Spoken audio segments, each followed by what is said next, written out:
नमस्कार दोस्तों नई दिल्ली में शरद पवार और एकनाथ शिंदे की मुलाकात हुई और इस मुलाकात की जो गूंज है वो महाराष्ट्र तक सुनाई दी। और उसके बाद हुआ ये कि महाराष्ट्र सरकार ने यानी कि महायुति ने एकनाथ शिंदे को बाहर कर दिया, एक समिति से बाहर कर दिया। दरअसल दोस्तों नई दिल्ली में शरद पवार की मुलाकात एकनाथ शिंदे से होती है और न सिर्फ मुलाकात होती है बल्कि शरद पवार एकनाथ शिंदे को पुरस्कार भी देते हैं, सम्मानित भी करते हैं। मौका वहां पर क्या था उसके बारे में हम आपको विस्तार से बता देते हैं। मौका था अखिल भारतीय मराठी साहित्य सम्मेलन का और इस सम्मेलन में शरद पवार बतौर चीफ गेस्ट पहुंचे हुए थे। शरद पवार ने एकनाथ शिंदे को महादजी शिंदे राष्ट्र गौरव पुरस्कार से सम्मानित किया।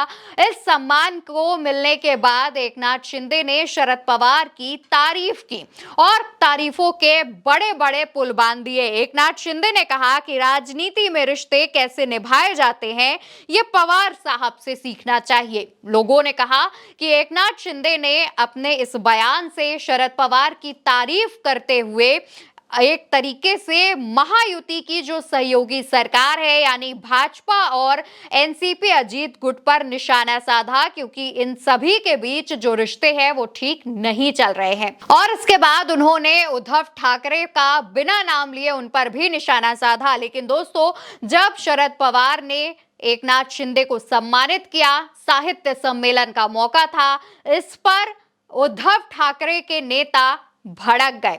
उद्धव ठाकरे के नेता संजय राउत का बयान सामने आया। संजय राउत ने कहा, हमारा मानना है कि ये डिप्टी सीएम एकनाथ शिंदे का सम्मान नहीं बल्कि अमित शाह का सम्मान है। ये सम्मान उस व्यक्ति का है जिसने महाराष्ट्र को बांटने का काम किया। और उनके कुछ इस तरीके का बयान सामने आया जिससे साफ पता चलता है कि संजय राउत को एकनाथ शिंदे का पुरस्कार मिलना ठीक नहीं लगा। और खास तौर पर शरद पवार ने जब एकनाथ शिंदे को पुरस्कार दिया तो उन्हें वो पसंद नहीं आया।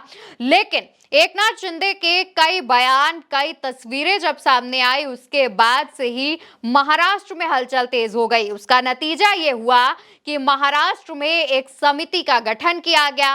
इस समिति के अध्यक्ष कोई और नहीं बल्कि मुख्यमंत्री देवेंद्र फडणवीस थे और मुख्यमंत्री देवेंद्र फडणवीस ने खुद को अध्यक्ष बनाया। इस समिति में अजीत पवार को शामिल किया। टोटल 9 लोग इस समिति में शामिल हुए, लेकिन एकनाथ शिंदे जो कि डिप्टी सीएम भी हैं उन्हें शामिल नहीं किया गया और ये एक बड़ा झटका भी माना जा रहा है। दरअसल दोस्तों जिस समिति का गठन किया गया था उस समिति का नाम है एसडीएमए और इसका एक तरीके से पुनर्गठन हुआ था। गठन पहले हो चुका था लेकिन इसे एक बार फिर से गठन किया गया। एसडीएमए जो नेचुरल डिजास्टर से होने वाली नुकसान को लेकर के एक समिति बनाई गई है और इस समिति में जो सबसे ज्यादा महत्वपूर्ण मंत्रालय है वो है शहरी विकास का मंत्रालय, जो फिलहाल में एकनाथ शिंदे के पास है। हैरानी की बात यह थी कि एकनाथ शिंदे का मंत्रालय, लेकिन एकनाथ शिंदे को ही इस समिति में शामिल नहीं किया गया, जिसके बाद तमाम बातें हो रही हैं। और दोस्तों एकनाथ शिंदे का जो मंत्रालय है शहरी विकास मंत्रालय वो एसडीएमए में शामिल होने के लिए महत्वपूर्ण विभाग है, लेकिन शहरी विकास विभाग संभालने वाले शिंदे को 9 सदस्यीय निकाय में शामिल नहीं किया गया, जिसके बाद से ही विपक्ष हमलावर है।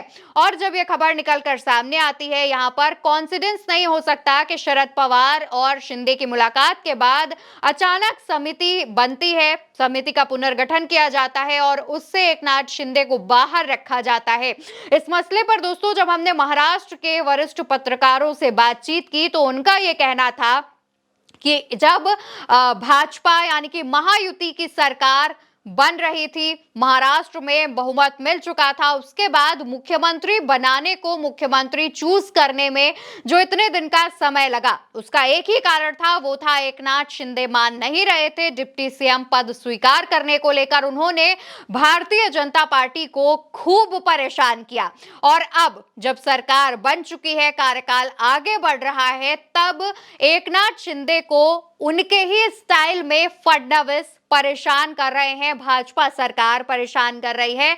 वरिष्ठ पत्रकारों का कहना था कि जो एकनाथ शिंदे ने इतना समय लिया, भाजपा को इतना परेशान किया, इसके बाद जब विपक्ष ने भी सवाल उठाए तो एक तरीके से जो फजीहत हुई थी, उस फजीहत की भरपाई करने के लिए अब भाजपा और देवेंद्र फडणवीस एकनाथ शिंदे को परेशान कर रहे हैं। लगातार एकनाथ शिंदे को अपमानित किया जा रहा है और इस कदर अपमानित किया जा रहा है कि एकनाथ शिंदे वो दिन दूर नहीं जब वो महायुति से हटने का फैसला ले लेंगे। कई बार दोस्तों ऐसी खबरें सामने आती हैं जो हम आप तक जरूर पहुंचाते हैं, इसलिए चैनल को आप याद से सब्सक्राइब कर लीजिएगा और इस खबर के बारे में आपकी जो राय हो वो भी कमेंट सेक्शन में बताते हुए जाइएगा।